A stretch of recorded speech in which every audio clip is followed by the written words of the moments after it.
Bismillahirrahmanirrahim. Yang saya hormati Al-Ustaz Firdaus Hafizahullahu Ta'ala, yang saya hormati semua yang tadi dibacakan oleh Ustaz Firdaus, dari wali kota yang mewakili dan semuanya, dan jamaah yang hadir, dan ucapkan Assalamualaikum warahmatullahi wabarakatuh.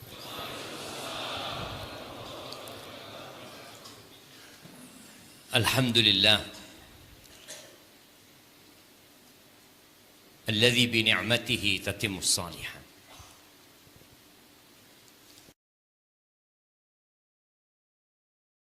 Karena nikmatnya kebaikan-kebaikan menjadi sempurna.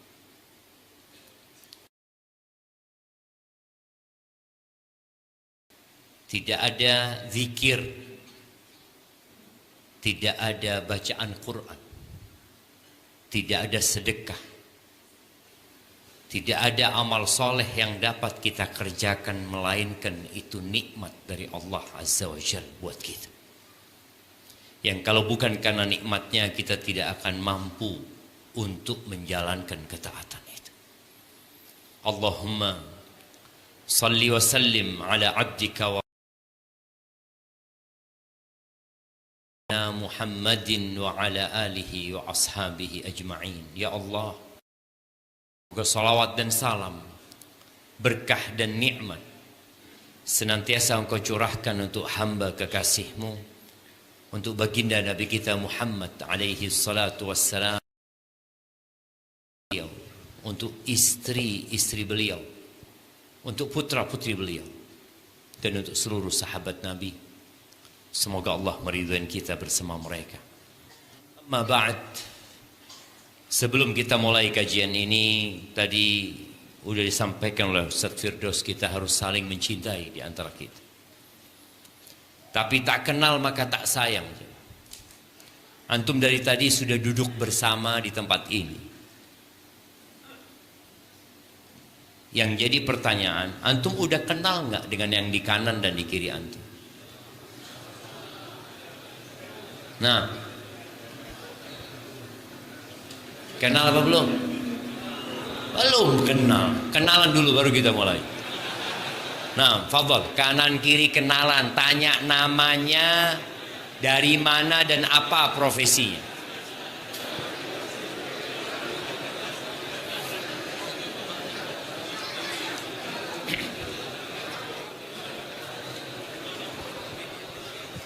Masya Allah. Masya Allah, ikuti arahan Ustadz. Inilah kekurangan kita, cuman ikut khusuk daurah tapi nggak kenal sama kawan yang lain.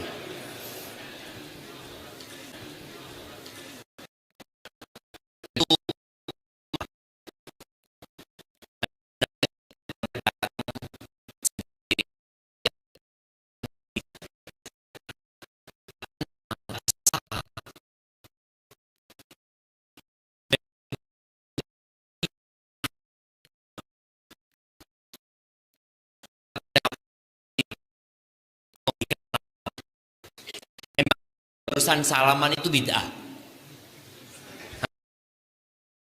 Salaman tatkala memang belum berjumpa dengan dia. Awal perjumpaan ucapkan Assalamualaikum, berjabatan tangan. Tapi Anda mau tanya, apa fadilah berjabatan tangan? Ada hadiahnya nggak ini?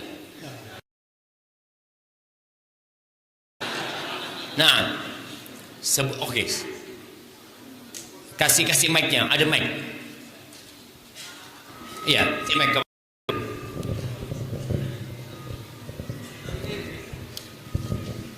Menggugur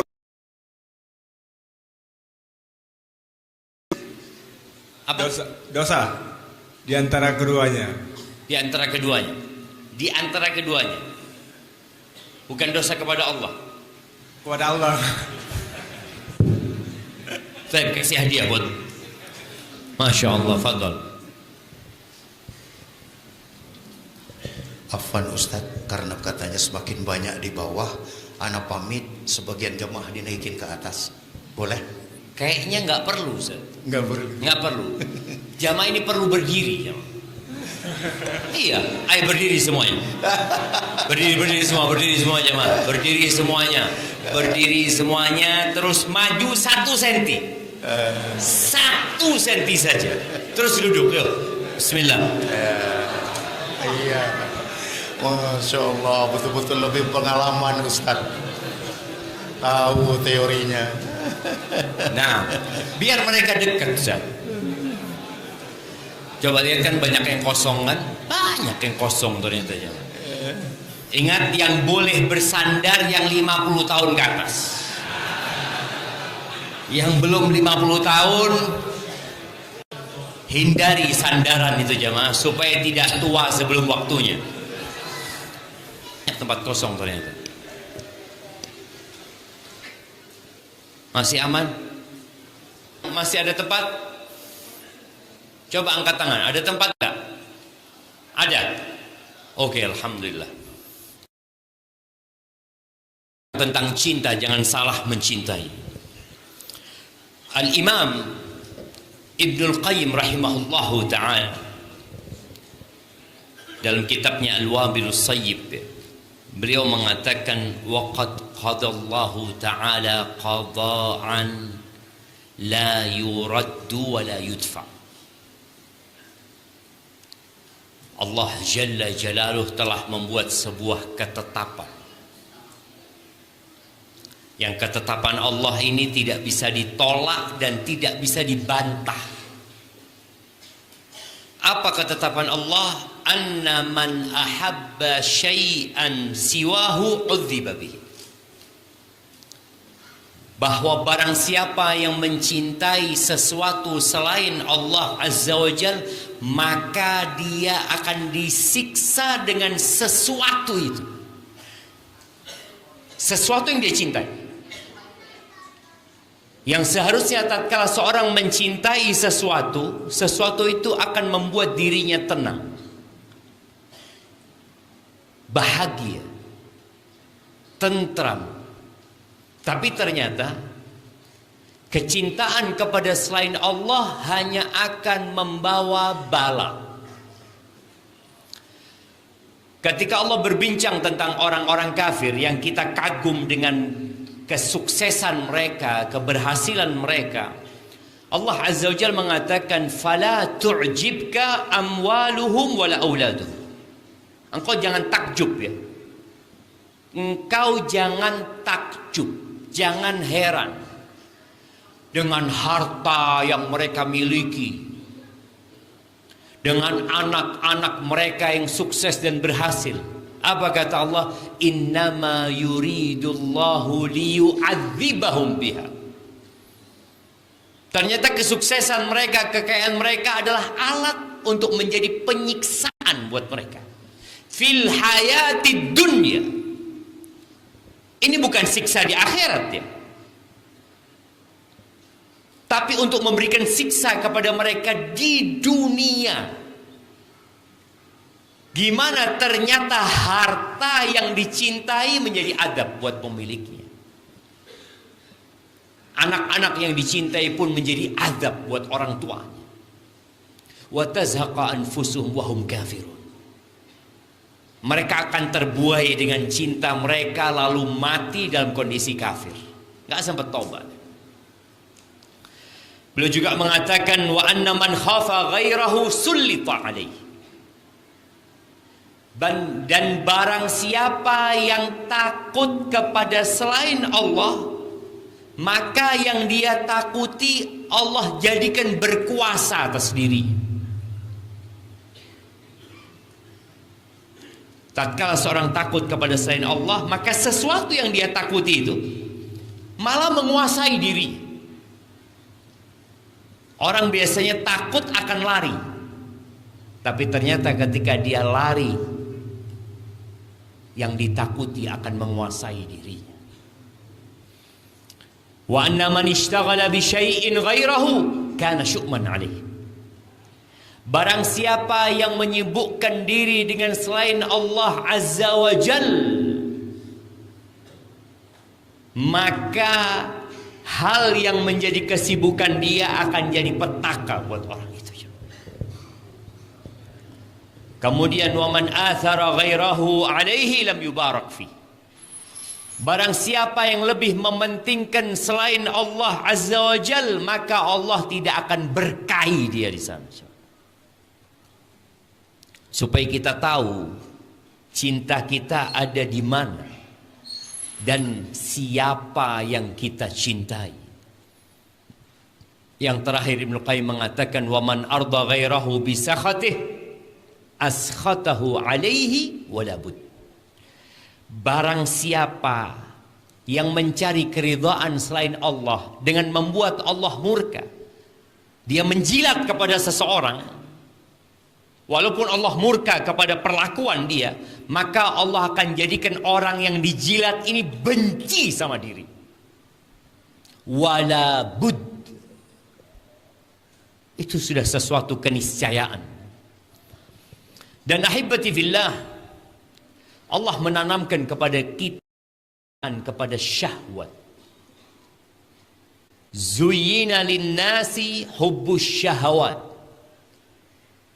Dicintakan kepada manusia. Kepada siapa? Minan nisa wal banin wal qanatiril muqantarati minadh dhahabi wal fiddah an'ami wal harth. Dzalik mata'ul hayatid dunya. Wallah indahu husnul ma'ab. Kata Allah, dicintakan kepada manusia syahwat, kecondongan kepada apa?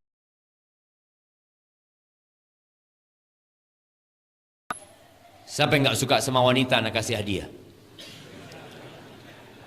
Nah, ada jemaah, ada orang yang sakit, yang sama wanita dia tidak tergoda, tapi sama tiang bendera tergoda. Ada manusia-manusia yang sakit. Allah mencintakan kepada kita wanita, dan itu ujian laki-laki. Bahkan Nabi alaihi salatu wassalam mengatakan, ma taraktu fitnatan adarra 'ala rijali minan nisa. Aku tidak meninggalkan laki-laki yang terbesar adalah wanita. Kenapa laki-laki disuruh segera menikah? Fa innahu aghaddu lil basar wa ahsan lil farj. Karena dengan menikah itu seorang akan terjaga pandangan matanya dan kemaluannya tentunya. Yang tidak mampu menikah, puasa. Sebagian kita nikah enggak, puasa enggak. Apa yang dilakukan? Terus dia melepas pandangan matanya. Dia pikir dengan dia mencintai gambar-gambar, memandang wanita-wanita, dia akan hidup berbahagia dan bergembira. Wallahi kalla, nggak bakalan. Yang ada, yang dilihat menjadi bala dan penyakit buat dirinya. Itu sudah ketentuan Allah Azza wa Jalla. Ada orang yang berzina, dia berpikir dengan berzina dia merasakan kenikmatan dan kelezatan. Ya. Tapi kelezatan yang dibalut dengan kegundahan dan kegalauan. Antum lihat perbedaan antara nikah dengan zina. Ada orang yang berzina kirim undangan sama antum. Undangan insyaallah tanggal 30. Ya, apa? Ana mau berzina insyaallah. Nggak ada. Berbeda dengan pernikahan. Dia umumkan 6 bulan sebelumnya. Dia kasih tahu ustadznya, dia kasih tahu tetangganya, dia bikin flyer, dia katakan aku akan menikah. Kenapa? Karena dia menyalurkan syahwatnya di tempat yang diperbolehkan dalam agama. Bahkan disyariatkan. Maka dia umumkan kepada semuanya. Itu bedanya zina dengan nikah. Bahkan Nabi SAW menyebutkan Perbedaan antara an-nikah was-sifah darbud duf. Perbedaan nikah dengan zina itu dipukulnya rebana. Dipukulnya rebana supaya orang tahu, orang kampung, suara apa itu? Ada rame-rame di sana itu. Oh, fulana dinikahi oleh fulan. Ya, dicintakan kepada kita hubbus syahwat minan nisa wal banin, dan anak-anak laki-laki, kemudian harta benda dengan berbagai macam bentuk. Allah katakan dzalika mata'ul hayatid dunya. Itu kesenangan sementara dalam kehidupan dunia.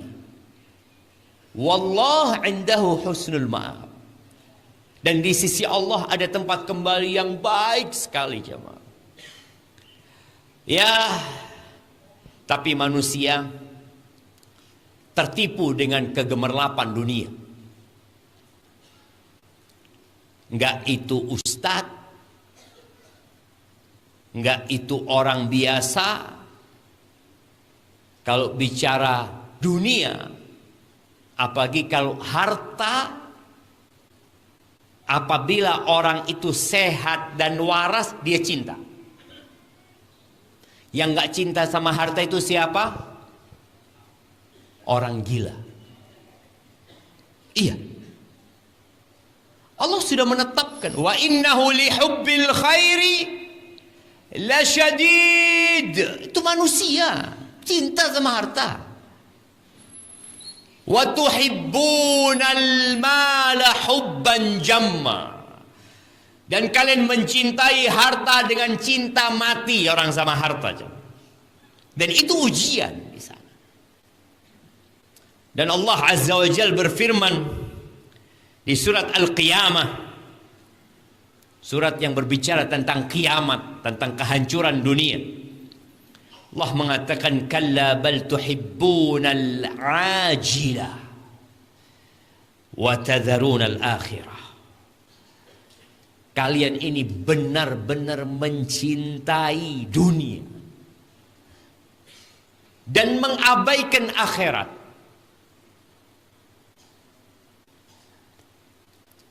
Kenapa kita melihat orang kalau acara konser musik umpamanya, walaupun bayar mahal, mereka datang. Di Jakarta beberapa waktu yang lalu ya, ada konser musik yang kursi paling depan katanya 15 juta, yang belakangnya 10 juta. Itu rame. Muslimun, bukan orang kafir, orang Islam. Tapi kenapa kajian-kajian yang diadakan demi mengenalkan kepada manusia tentang hakikat kehidupan, itu orang malah nggak hadir, gratis nggak hadir, apalagi bayar. Maka Allah katakan kalian benar-benar cinta kepada dunia. Di surat Al-Insan, Taib, ana mau kasih hadiah. Kapan surat Al-Insan ini dianjurkan dibaca? Salat subuh. Hari apa? Hari Jumat, Masya Allah. Kasihkan hadiah. Nah, salat subuh hari Jumat. Alhamdulillah dapat hadiah, silahkan. Masya Allah. Lewat sini. Ya, kirimkan aja. Kita saudara, jangan takut antum. Jangan takut. Kita nih saudara jamaah. Titip nggak apa-apa, hantarkan ke sana. Nah, yang penting sampai ke tempat tujuan. Al-Insan bicara tentang manusia. Iya, karena ada manusia yang tidak sadar bahwa dia manusia. Kecintaan dia kepada dunia merubahnya menjadi binatang, bahkan lebih buruk daripada binatang. Dharhum ya'kulu wa yatamatta'u. Biarkan mereka makan bersenang-senang ya. Atau di ayat lain dikatakan innal ladzina kafaru yatamatta'un wa ya'kulun kama ta'kulul an'am wan naru mathwal lahum. Sesungguhnya orang-orang kafir itu sibuk dengan perutnya, sibuk bersenang-senang, perut dan yang di bawah perutnya. Mereka bersenang-senang, mereka makan seperti makannya al-an'am, seperti sapi, seperti kambing. Mereka manusia dikasih akal agar tidak salah mencintai. Ditunjukkan kepadanya tentang hakikat kehidupan, di mana orang-orang besar di dunia ini, orang-orang yang berjasa, ternyata mereka mati. Terus kenapa kita nggak sadar-sadar? Al-Imam Ibnul Qayyim rahimahullahu ta'ala juga menjelaskan bahwa tidaklah orang-orang yang kafir itu tenggelam dalam kekufuran dan binasa dalam kekufuran kecuali bisababi hubbid dunya, sebabnya kecintaan kepada dunia, sehingga lupa dengan akhirat. Ahibati fillah, diriwayatkan oleh Abu Musa al-Ash'ari radhiyallahu ta'ala anhu qala Rasulullah sallallahu alaihi wasallam, man ahabba dunyahu adarra bi akhirati, wa man ahabba akhiratahu adarra bi dunyah, fa'athiru ma yabqa ala ma yafna. Akhrajahu Ibnu Hibban fi sahihi. Disahihkan oleh sebagian ulama dengan jalannya yang banyak, yang maknanya barang siapa yang mencintai dunianya, mau tidak mau dia akan membahayakan akhiratnya. Dan barang siapa yang mencintai akhiratnya, mau tidak mau dia akan membahayakan dunianya. Gak bisa bareng jemaah. Loh, katanya kita sebagai muslim dunia akhirat, Ustaz. Iya. Tapi kalau bicara cinta, kita harus mencintai akhirat. Kalau bagaimana kita bersikap hidup di dunia ini, menyeimbangkan antara dunia dan akhirat, silahkan. Tapi cinta harus akhirat. Bicara ambisi akhirat. Bukan berarti orang yang ambisinya akhirat itu miskin. Nabi Sulaiman, ambisi beliau, cinta beliau akhirat. Tapi pernah beliau disebabkan kecintaannya kepada dunia, inni ahbabtu hubbal khairi an dzikri rabbi. Dia pernah cinta kepada dunia ini sampai lupa mengingat Allah Azza wa Jal. Dikatakan kecintaan beliau kepada kuda-kudanya jamaah, sampai matahari tenggelam beliau lupa sholat. Ini di beberapa penafsiran.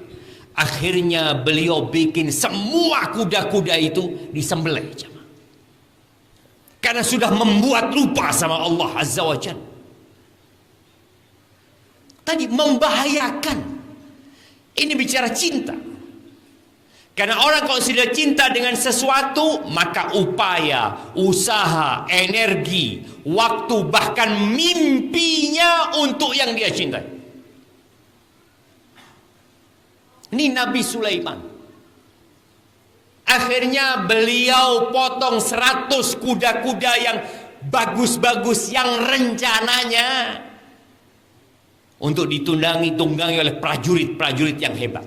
Tapi semua disembelih untuk Allah Azza wa Jalla. Allah gantikan angin buat Nabi Sulaiman. Orang yang cinta akhirat gak harus miskin. Abu Bakar As-Siddiq kaya jamaah. Utsman bin Affan jangan ditanya. Abdurrahman bin Auf apalagi. Talha bin Ubaidillah, Masya Allah alaih. Bagaimana Talha bin Ubaidillah sempat nggak bisa tidur. Malam itu di rumah salah satu istrinya, Talha ini begadang keluar masuk ya. Ditanya sama istrinya, "Bang, kenapa bang?" "Iya, aku bingung." Dia baru dapat duit 400.000 dirham. Habis jual aset, dia punya kebun, punya tanah, dia jual dapat duit 400.000 dirham.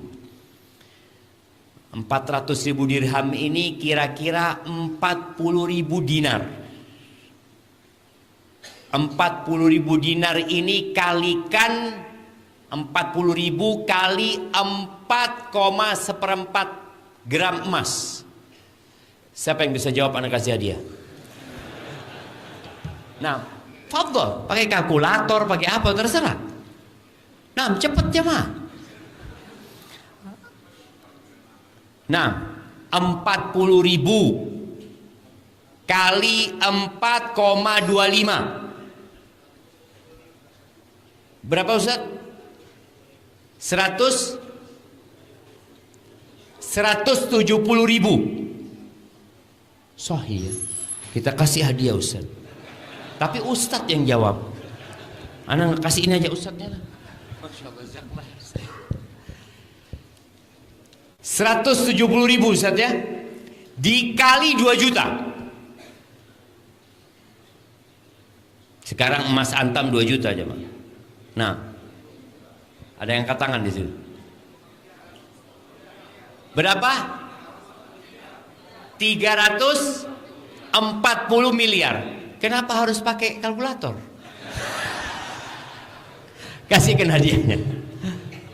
Afwan ya. Ya. 340 miliar aja. Dia kebingungan, di rumahnya ada harta senilai 340 miliar. Nggak bisa tidur dia aja. Kata istrinya, "Bang, engkau kepingin tenang?" "Iya." "Udah, engkau panggil pembantumu, bagikan," gitu dia.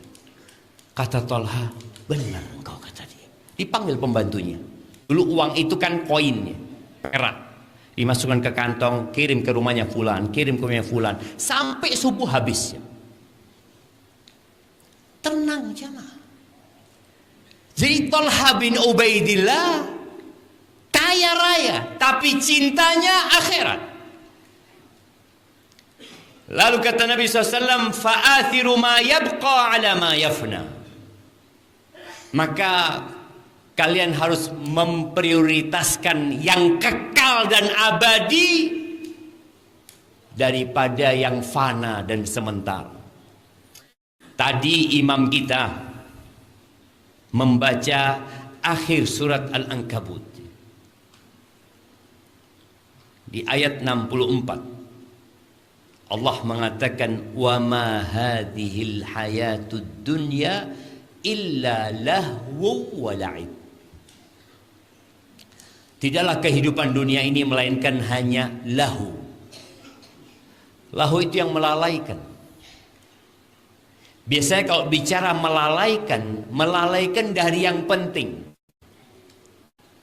Melalaikan dari sesuatu yang lebih utama. Orang main handphone, dia sibuk main handphone. Setelah dia menang, dia tersenyum, ternyata pesawatnya sudah terbang. Mungkin. Itu lahu. Dan tidak sedikit di antara kita yang disibukkan dengan sesuatu, dia kehilangan 1 juz Al-Quran yang bisa dia baca tiap hari seharusnya. Dia punya waktu tiap hari mendapatkan 1 juz Al-Quran. Kenapa orang lain bisa, dia nggak bisa? Lahu. Dia dilalaikan dengan perkara-perkara yang tidak penting karena hubbud dunya. Dan itu kehidupan dunia. Wala'ib, permainan. Antum kalau ngelihat anak-anak di pantai. Ada pantai di Prabu Mule? Hah? Nggak ada pantai. Tapi antum tahu pantai kan? Baik. Atau anak-anak di rumah kita lah. Dulu ya, nggak tahu sekarang masih ada apa enggak ya. Anak-anak kadang-kala main jual-jualan. Jual-jualan ya, pakai daun pisang ya, yang dipotongin ya. Kemudian ada pembelinya. Duitnya dari apa? Dari daun ya. Duitnya dari daun ya. Sudah, jual beli. Habis gitu selesai, ditinggal kan? Tinggal. Ada yang nangis karena rugi. Rugi saya, katanya. Apanya, ini hanya permainan. Atau kalau tadi di pantai, kadang-kala di pantai ada orang yang anak-anak yang buat benteng-bentengan ya, dengan pasir ya, bikin ini, bikin ini. Dia bikin dari habis zuhur sampai jam 5 sore. Terus ayahnya ngomong, "Nak, pulang nak." Apakah ketika dia pulang dia melihat kepada bentengnya? "Jangan ayah, ini benteng anak," kata dia. "Nah, cuma pasir itu." "Iya betul ayah." Pulang anak itu jemaah. Nggak kepikiran. Dan itu dunia. Laib. Gedung-gedung tinggi yang sekarang dibangun oleh manusia. Laib. Permainan, ditinggal nanti.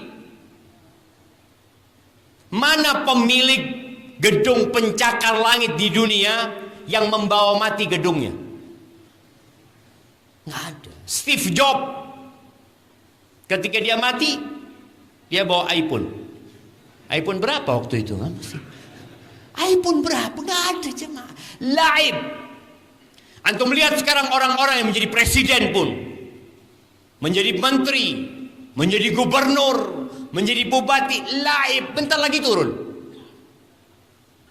Jangan ngomong gitu, Ustaz. Loh, iya. Pak Harto turun apa enggak? Mati Pak Harto, Ustaz. Yang hidup ini nunggu apa? Nunggu mati. Laib. Lalu Allah katakan, "Wa inna daral akhirah lahiyal hayawan." Kehidupan akhirat itulah hayawan. Hayawan itu hidup yang sebenarnya. Hidup yang kekal dan abadi. Lau kanu ya'lamun. Kalau mereka tahu. Tapi tadi kebanyakan orang nggak mau tahu jemaah. Ahibati fillah. Cerita Qarun. Insya Allah nggak ada orang lebih kaya dari Qarun ya. Sekarang kekayaan orang sekarang itu cuma angka. Cuma angka di rekening. Atau angka di saham, di bursa efek atau di mana ya. Cuma angka. Hartanya Qarun real. Ada di gudangnya. Bahkan kunci gudangnya itu dipikul. Bicara jangan salah mencintai. Allah ceritakan di surat Al-Qasas di ayat 79. Ini cerita Qarun sama cerita orang yang melihat Qarun. Antum kalau melihat ada orang pakai Lamborghini. Ada yang punya Lamborghini di Prabu Mule? Hah? Ada lah. Masa nggak ada? Anggap ada lah. Oh, di sini ada MBI ini. Ada MBI ini. Ada yang punya Harley. Ada kan? Ada nggak? Anda tanya yang MBI ini. Ada apa enggak? Teman-teman MBI ada yang punya Harley? Oh ada, alhamdulillah. Orang kalau ngelihat orang pakai Harley di lampu merah tuh, apa yang terjadi? Itu semua orang lihat jamaah. Masya Allah tadi ya. Apalagi yang naik beat ya di sebelahnya. Dia langsung tawadhu ya. Kalau ketemu hari langsung nggak ada sombongnya jemaah. Antum lihat kadang-kala yang naik NMAX, PCX kalau di sebelahnya beat, tapi kena Harley dia juga. Itu bisa bikin beli puluhan NMAX jemaah. Bagaimana orang ketika melihat yang seperti itu, melihat kemewahan, apalagi kalau sudah bicara crazy rich. Orang yang terkaya di dunia itu nggak pernah pamer kekayaan. Tapi orang yang baru kaya biasanya pamer kekayaan. Ini Qarun kaya beneran, lama kayanya, tapi pamer kekayaan. Allah menyebutkan di Al-Qasas 79, fakharaja ala qaumihi fi zinati. Dia keluar jamaah dari rumahnya, konvoi di depan kaumnya dengan perhiasan dia. Ada banyaklah riwayat-riwayat bercerita tentang bagaimana penampilan Qarun. Dikatakan dia naik kereta kencana yang keretanya terbuat dari emas, yang kuda-kudanya dikasih pakaian emas. Kemudian di depannya ada 300 dayang-dayang. Antum kalau melihat kayak gitu gimana jemaah? Allahu Akbar. Kaumnya Nabi Musa ketika melihat Qarun, apa kata Allah? Qala alladzina yuriduna al-hayata ad-dunya ya laita lana mithla ma utiya Qarun innahu ladzu hadzin 'azim. Orang yang cinta dunia akan memandang Qarun sukses beneran Qarun ini. Beruntung sungguhan Qarun ini. Sedangkan yang dikasih ilmu memberikan nasihat. Sawabullahi khair liman amana. Kalian apa sih dengan dunia ini? Pahala dari Allah lebih baik buat orang yang beriman. Ya tetap mereka nggak mau dikasih tahu ya. Akhirnya besoknya Qarun tinggal cerita. Baru mereka sadar bahwa ternyata nggak boleh salah mencintai, karena akan berakibat seperti Qarun. Ahibati billah, Nabi alaihi salatu wassalam setelah perang Khaybar,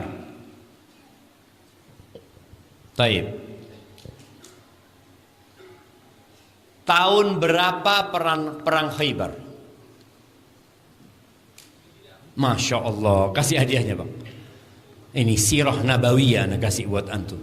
Masya Allah. Tahun 7 Hijriah. Loh, Masya Allah. Antum gak kelihatan tadi. Nah, tahun 7 Hijriah. Setelah penaklukan Khaybar, itu kondisi ekonomi kaum muslimin membaik. Ya, para sahabat mulai bisa beli baju yang layak, hidup yang lebih bagus ya. Mungkin yang bisa renovasi rumahnya. Karena memang subhanallah, Allah sudah janjikan kepada mereka untuk ditaklukkannya itu Khaybar, dan akan mendapatkan wa maghanima katsira. Dapat harta rampasan perang yang banyak. Istri-istri Nabi adzan sudah belum? Hah? Tinggal 2 menit lagi jemaah. Benar Ustaz? Oke. Sampai mana kita jemaah? Iya. Istri-istri Nabi Muhammad sallallahu alaihi wasallam melihat ya Ya, kondisi ekonomi para sahabat berubah. Mereka ingin kemewahan itu. Mereka ingin menikmati kenikmatan dunia ini dan kenyamanannya. Akhirnya adalah tuntutan-tuntutan yang mereka berikan kepada Nabi alaihi salatu wassalam. Yang akhirnya Nabi alaihi salatu wassalam bersumpah tidak akan menjamah mereka, datang ke rumah mereka selama 1 bulan. Karena kalau sudah istri Nabi punya ambisi yang berbeda dengan Nabi alaihi salatu wasallam, bahaya. 1 bulan jemaah. Sehingga tersebar berita di kota Madinah, Nabi menceraikan istri-istrinya. Bahkan di Masjid Nabawi disebutkan para sahabat pada nangis jamaah. Khususnya yang punya anak menjadi istri Nabi SAW. Istri-istri juga pada nangis, ditinggalin sama Nabi SAW. Umar bin Khattab radhiyallahu taala anhu berulang kali minta izin untuk menjumpai Nabi alaihi salatu wassalam. Nggak dikasih izin. Minta lagi, nggak dikasih izin. Berangkat ke masjid, tapi Umar masih gundah. Ada apa sebenarnya? Apakah isu itu benar bahwa Nabi alaihi salatu wassalam menceraikan istri-istri? Akhirnya ketika Umar ingin menjumpai Nabi SAW lagi dan nggak dibukain pintu, lalu dipanggil sama Bilal. Engkau dipanggil Nabi SAW. Tanya Umar bin Khattab, "Atallaqta azwajaka ya Rasulullah?" Apakah engkau sudah menceraikan istri-istrimu ya Rasulullah? Kata Nabi, "La." Allahu Akbar, kata Allah. Tapi bagaimana tuh? Berita tersebar padahal tidak benar. Nabi tidak menceraikan istri-istrinya, tapi Nabi sedang mendidik istri-istrinya. Kita dengarkan adzan dulu. Barakallahu fikum. Demikianlah kajian sementara yang insya Allah kita lanjutkan setelah adzan isya, dan diharapkan kepada para jemaah untuk tetap duduk di tempat karena ba'da adzan langsung kajian kembali, dan kemudian setelah itu nanti kita akan ada acara tanya jawab, dan sebelum acara tanya jawab insya Allah akan ada penyerahan 2 bingkisan kepada Al-Ustaz. Silahkan kepada muadzin.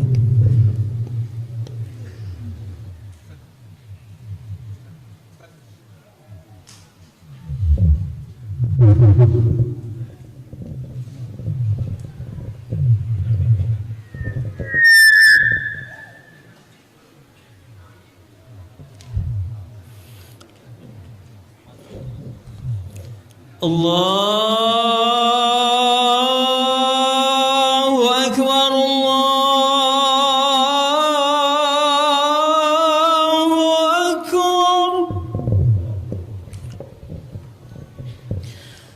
Allahu Akbar, Allahu Akbar. Asyhadu an la ilaha illallah.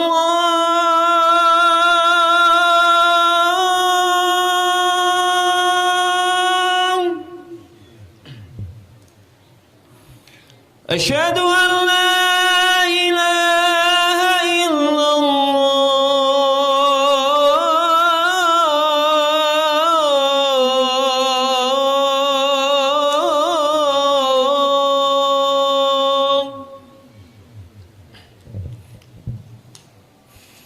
Asyhadu anna Muhammadar Rasulullah.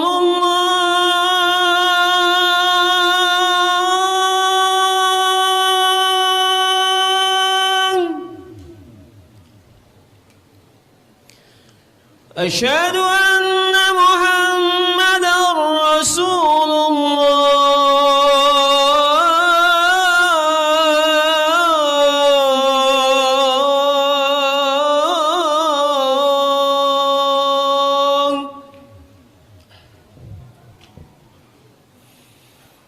Hayya 'alas salah.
Allahu Akbar, Allahu Akbar. La ilaha illallah.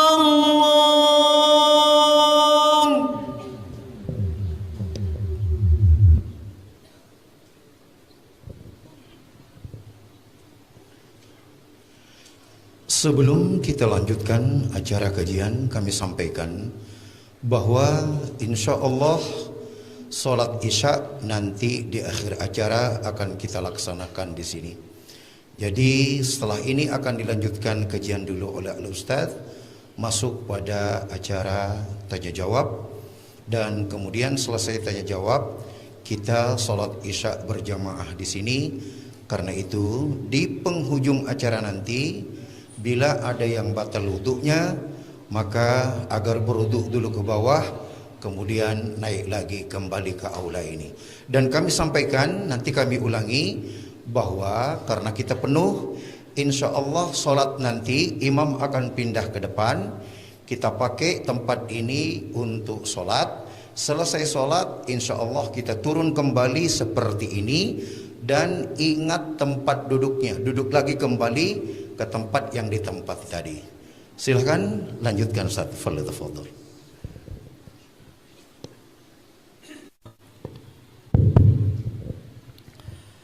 Allahumma salli wa sallim ala nabiyina Muhammad. Jemaah, memang Ustaz mejanya ini terlalu besar Ustaz. Meja kantor ini Ustaz. Ana nggak kelihatan sama yang di bawah itu Ustaz. Karena kepanjangan. Nah, Zahir kelebaran, Masya Allah. Ya mungkin kalau buat naruh makanan bagus. Cukup itu. Ahibati billah. Setelah Nabi SAW sebulan berpisah dengan istri-istrinya, kemudian beliau balik di hari ke-29 atau malam 30. Beliau ke rumahnya Aisyah. Aisyah ngomong, "Ya Rasulullah, ini baru 29 hari. Sedangkan Nabi SAW bersumpah 1 bulan." Maka kata Nabi SAW, bulan itu 29 atau 30 hari. Beliau memberikan isyarat dengan tangannya. Lalu Nabi SAW mengatakan kepada Aisyah, "Aisyah, engkau silahkan bermusyawarah dengan kedua orang tua." Yang sebelumnya Nabi SAW membacakan firman Allah di surat Al-Ahzab ayat 28-29 yang Allah mengatakan, "Ya ayyuhan nabi qul li azwajika in kuntunna turidna al-hayata ad-dunya wa zinataha fata'alaina umatti'kunna wa usarrihkunna sarahan jamila wa in kuntunna turidna Allaha wa rasulahu wad daral akhirah fa inna Allaha a'adda lil muhsinati minkunna ajran 'azima." Dikasih pilihan. Wahai Nabi, katakan kepada istri-istrimu, apabila ambisi kalian, kecintaan kalian adalah dunia dan kemewahannya, maka kemarilah kalian, kata Nabi SAW. Umatti'kunna, aku kasih harta kepada kalian, aku akan senangkan kalian, tapi setelah itu aku akan ceraikan kalian dengan perceraian yang indah. Baik-baik kita pisah. Kalau kalian berambisi dunia, ya sudah kita pisah. Tapi aku kasih harta buat kalian.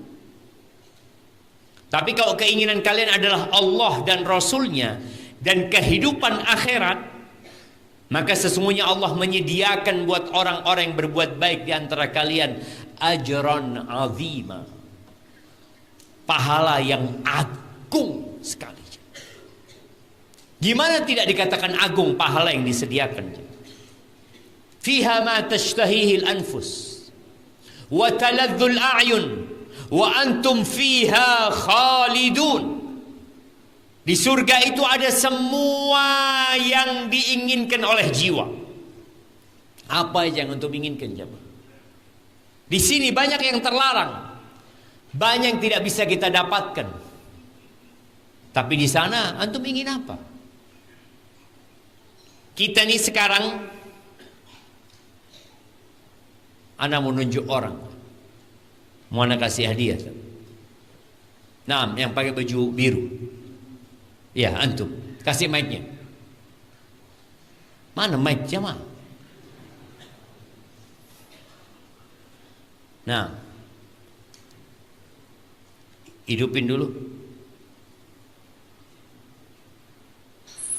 Nah, Ustaz.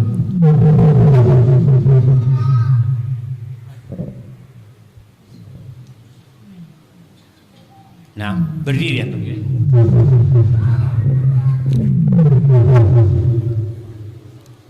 Masya Allah. Antum ingin makan malam apa? Nasi Padang, Ustaz. Nasi Padang. Oke, nasi Padang pakai apa? Rendang, Ustaz. Rendang aja. Nggak Iya, pakai Ustaz. yang lainnya. Enggak, Ustaz. Tapi antum udah nikah? Belum, Ustaz. Antum kalau nikah kepingin perempuan yang kayak apa? Yang baik agama dan akhlaknya, Ustaz. Akhlaknya, terus wajahnya?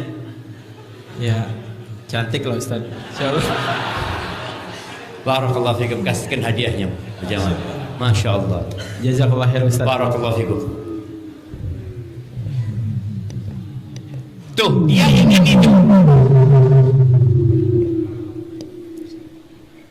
Dia ingin itu, tapi nggak datang kepada dia. Dan belum tentu dia dapat nasi Padang juga. Belum tentu dia dapat istri yang cantik juga. Itu dunia. Berapa banyak mimpi kita yang tidak menjadi kenyataan. Berapa banyak cita-cita kita yang menguap dan hanya menjadi penyesalan. Itu dunia. Tapi di surga apa aja yang antum inginkan, Allah kasih jamaah. Kisah seorang sahabat yang bertanya kepada Nabi alaihi salatu wassalam, "Ya Rasulullah, afil jannati faras?" Apakah di surga ada kuda? Nih sahabat gila kuda, cinta sama kuda. Dia tanya, kira-kira di surga ada nggak kuda?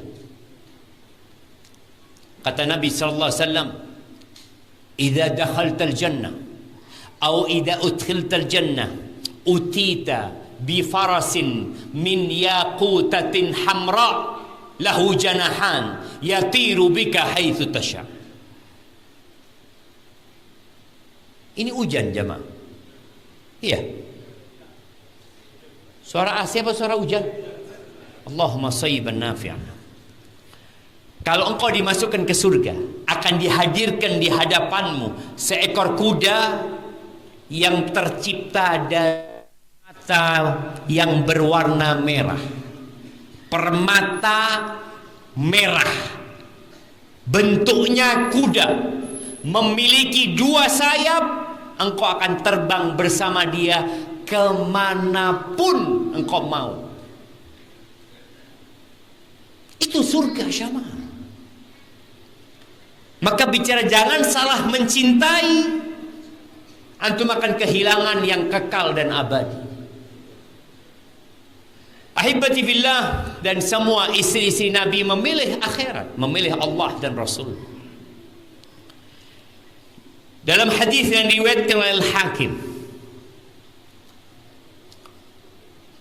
ini Nabi menyampaikan alaihi salatu wassalam 1447 tahun yang lalu kira-kira. Bagaimana kondisinya dengan kita sekarang ini? Beliau mengatakan alaihi salatu wassalam, iqtarabatis sa'ah.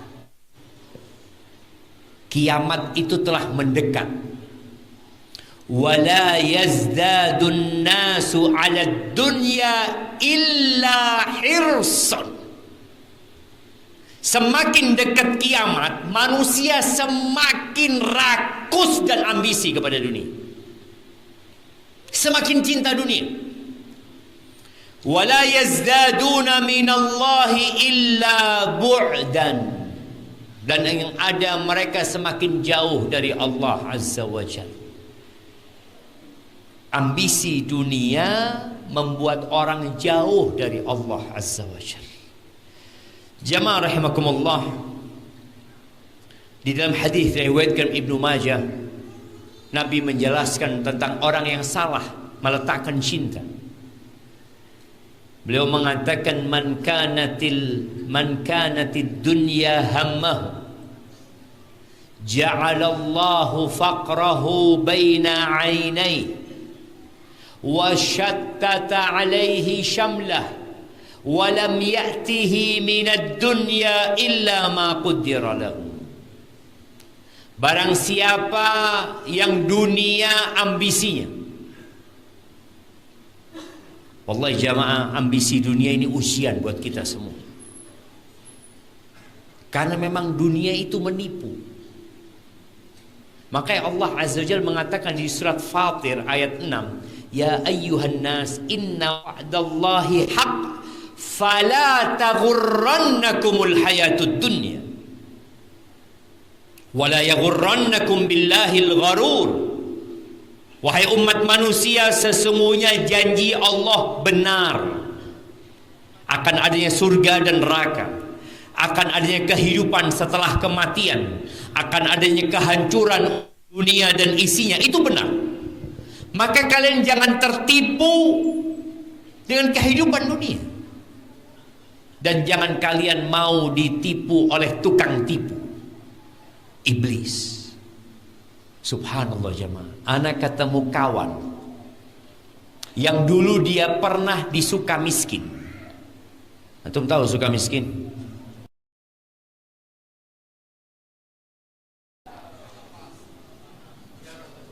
Penjara di mana suka miskin?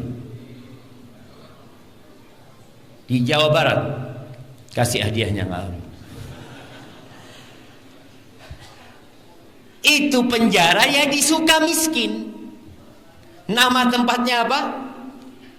Sukamiskin. Ada Sukabumi. Bahasa Arabnya Sukabumi apa? Hubbud dunya. Loh, ada Sukamiskin, ada Sukabumi. Ada orang yang suka sama bumi ini. Kawan ini cerita, Ustadz, kita itu kalau di penjara, dia di Sukamiskin 2 tahun berapa bulan ya, dia cerita, kita itu paling takut dengan 2 orang. Kalau yang masuk koruptor ya, kalau yang masuk pembunuh pun aman. Tapi kalau sudah yang masuk penjara itu penipu dan 2 narkoba, itu sudah takut sekali kita sama 2 orang ini. Karena kalau yang masuk itu penipu, sipirnya ditipu. Dan Allah mengingatkan kita, wala yaghurrannakum billahil gharur.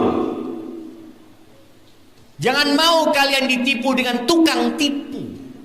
Iblis itu tukang tipu, nggak akan pernah memberikan nasihat kepada antum.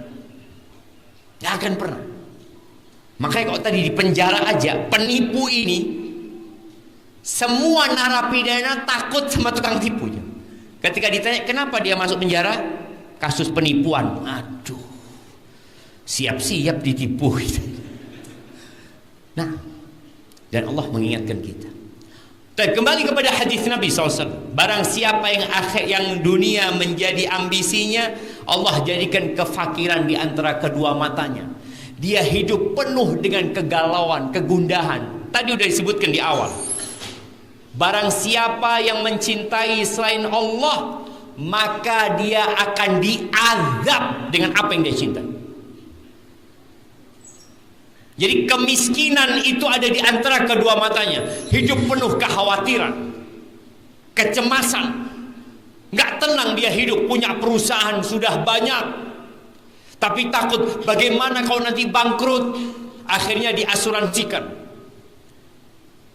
Ini orang-orang yang duitnya sudah banyak tapi ambisinya dunia, takut dengan pendidikan anaknya. Anaknya diasuransikan pendidikan, padahal duit dia jamaah. sudah cukup untuk membiayai 1000 orang. Tapi Allah bikin dia takut, cemas. Itu azab dari Allah Azza wa Jalla. Wa syattata alaihi syamlah, urusannya Allah cerai beraikan. Ruwet hidupnya. Ya dulu ana berpikir orang yang kaya raya itu adalah orang yang paling mudah masuk surga. Ya pikiran ana dulu. Dia akan selalu berada di saf pertama di masjid. Kenapa? Dia nggak mikir fulus lagi sudah. Azan di masjid sudah. Tapi kenapa kok nggak bisa? Dia buka keran di rumahnya, buka keran tuh yang keluar fulus ya mah. Tapi nggak bisa dia ke masjid. Sulit untuk beribadah. Karena Allah membuat hati dia kacau balau. Ambisinya dunia. Dan dunia tidak akan datang kepada dia kecuali yang sudah ditakar. Artinya kalau dia santai sebenarnya rizkinya dia segitu. Tapi Allah bikin dia capek, lelah untuk mendapatkan apa yang sudah ditakar. Tapi sebaliknya, yang tidak salah mencintai, wa man kanatil akhiratu hammah ja'alallahu ghinahu fi qalbi. Barang siapa yang akhirat menjadi ambisi dia, dia buka usaha, buka cabang, tambah lagi usahanya, hasilnya lebih banyak lagi, tapi ambisi dia akhirat. Karena dia tahu dunia ini hanya jembatan, dunia ini hanya ladang, dunia ini hanya rest area, bukan tujuan akhir. Maka Allah jadikan kekayaan di hatinya. Walaupun dia nggak punya apa-apa, dia kaya. Karena memang kekayaan yang sebenarnya, kata Nabi kita alaihi salatu wassalam, laisal ghina an kathratil arab, walakinnal ghina ghinan nafas. Kekayaan itu bukan dengan banyaknya harta benda, la. Tapi kekayaan yang sebenarnya adalah kekayaan jiwa. Wa jama'a alaihi syamlah, urusannya Allah sederhanakan buat dia, nggak ruwet hidup. Di saat orang sibuk memikirkan dunia, dia urusannya Masya Allah. Pernah anak punya kawan dulu jamaah, dia punya ibu yang matre. Ibunya matre. Capek nih anak kalau dapat orang tua yang matre, yang hubud dunia. Akhirnya suatu hari sang anak bawa ibunya, naik motor, dibawa ke satu kampung yang agak kumuh. Dia punya kawan di situ tukang becak. Habis maghrib, dia sebelum maghrib sudah pulang, sholat habis maghrib pulang ke rumahnya. Subhanallah, dia tidur di pangkuan istrinya. Anak-anaknya yang masih kecil mijetin kaki bapaknya habis becak. Sang anak nunjukkan kepada ibunya, Bu, lihat nih Bu, orang ini Bu, senengnya hidupnya dia, walaupun gak punya apa-apa. Allah jadikan dia kaya hatinya. Pulang mungkin hanya membawa 30.000, dia berikan kepada istrinya. Istrinya mengatakan Alhamdulillah, selesai sudah. Tapi kalau sang istri dikasih uang 25.000, buat apa nih bang? Betul bapak? Ada yang istrinya kayak gitu, baru nyampe, padahal dia kerja dari pagi sampai sore. Tapi tatkala seorang ambisinya akhirat, Alhamdulillah bang, Insya Allah bang, besok kita puasa sunnah. Loh nggak apa-apa ya bang, ya udah mau gimana? Kata sang suami, bismillah, insyaallah. Jadi pahala jemaah. Nabi alaihi salatu wassalam seringkali datang ke rumah istrinya habis salat subuh. Beliau datang ke rumah istrinya, tanya, ada yang bisa dimakan? Kata istrinya, illal ma, enggak ada kecuali air. Apa kata Nabi alaihi salatu wassalam? Idzan ana shaim. Kalau seperti itu, hari ini aku puasa. Mengajarkan kepada istri-istrinya. Ya udah mau gimana? Nggak perlu ditangisi dunia ini jemaah. Dunia ini tidak bersahabat dengan siapapun. Siapapun. Mau orang baik, mau orang jahat. Dunia ini tidak bersahabat dengan siapapun. Dunia ini akan menceraikan semua yang ada di muka bumi. Maka yang ambisinya akhirat, kekayaan diletakkan di hatinya, urusannya disederhanakan, dan dunia akan datang kepada dia sedangkan dia tidak menginginkannya. Yang dia inginkan adalah akhirat.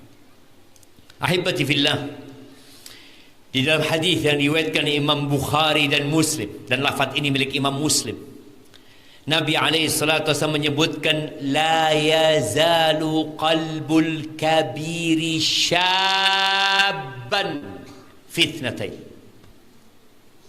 Hatinya orang yang tua renta ini tetap muda dalam dua perkara. Yang pertama adalah fi hubbid dunya wa tulil amal.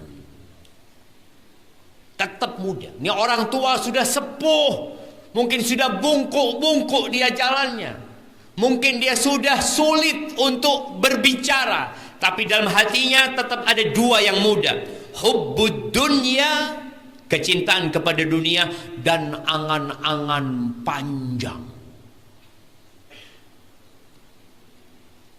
Ada cerita orang kaya di Suriah. Ini cerita salah seorang masyayikh ya. Ini orang bikin rumah udah sangat indah sekali. Bahkan batu-batunya itu pakai batu onik ya. Dia sebutkan. Diceritakan kunci itu akan diberikan hari Sabtu. Kan sudah ada janji, insya Allah hari Sabtu. Dia udah lihat rumahnya. Oh, Masya Allah bagus. Kapan kunci dikasih? Insya Allah hari Sabtu.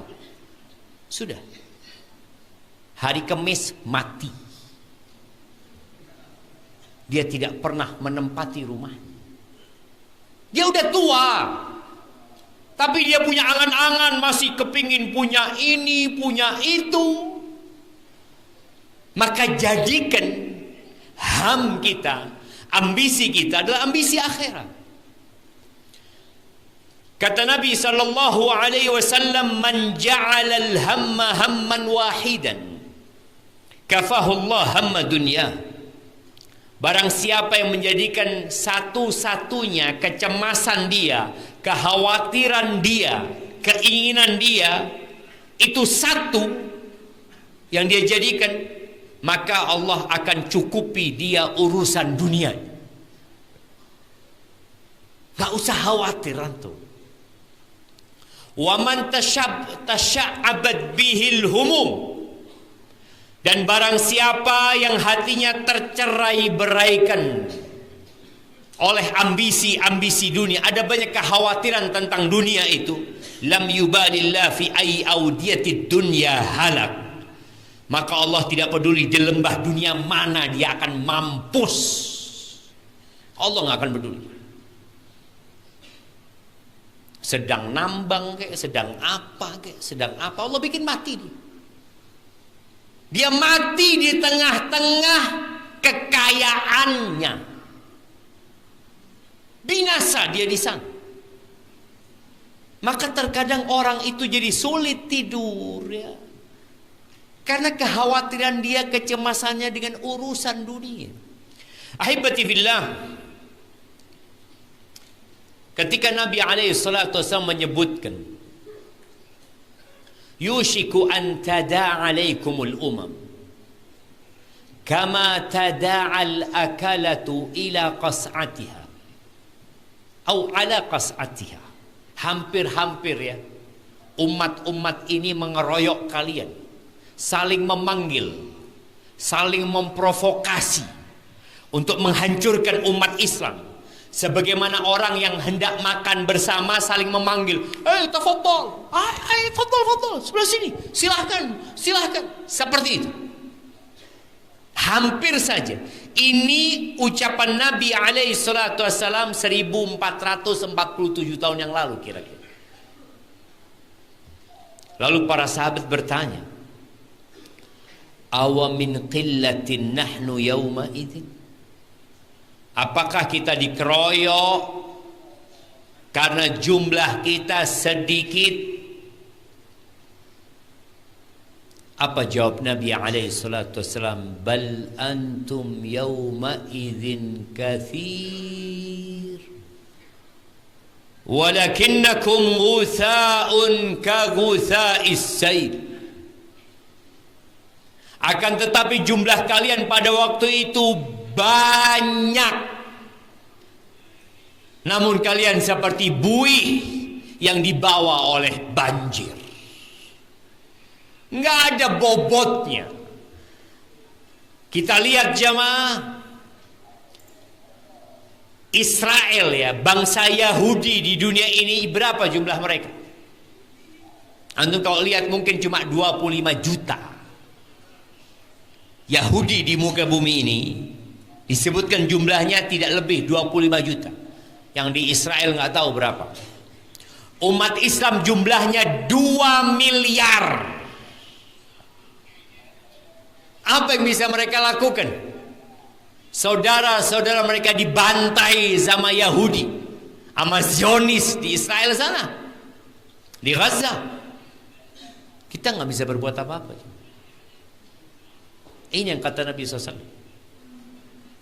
Gimana jumlah banyak dikeroyok sama yang sedikit? Kan memalukan ya, Man. Kalau ada umpamanya 10 orang laporan ke polisi, Pak polisi kami dikeroyok.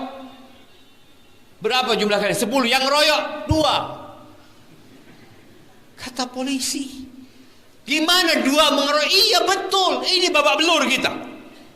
2 orang ngeroyok kalian. Iya. 25 juta mengeroyok 2 miliar. Itu yang terjadi sama kita. Malu kita. Kata Nabi SAW menjelaskan kenapa kondisi itu terjadi. Wala yanzi'anna Allah min qulubi aduwikumul mahabata minkum. Allah akan mencabut rasa gentar, rasa takut musuh kalian kepada kalian. Dulu Yahudi itu paling takut sama umat Islam. Mereka hidup di kota Madinah, mereka hidup di Khaybar yang tadi kita bicarakan tahun ke-7 itu Yahudi. Mereka dengar umat Islam udah ketakutan mereka. Tapi ternyata Allah cabut rasa takut itu. Jadi mereka nggak takut. Wala yakdhifanna Allah fi qulubikumul wahn. Rasa takut musuh-musuh itu dicabut, lalu Allah lemparkan di hati umat Islam namanya al-wahn, kelemahan. Wa mal wahn ya Rasulullah? Apa wahn itu? Beliau mengatakan alaihi salatu wassalam, hubbud dunya wa karahiyatul maut. Cinta dunia dan takut mati. Ahibati fillah, Al-Hafidh Ibn Rajab Al-Hambali, beliau membahas bahwa ada 2 bentuk kecintaan kepada dunia. Ada 2 bentuk. Yang satu boleh tapi tidak dianjurkan, yang satu haram. Yang pertama adalah cinta kepada harta dengan tetap mencarinya dari jalan-jalan yang mubah, namun dengan berlebihan dalam mencari.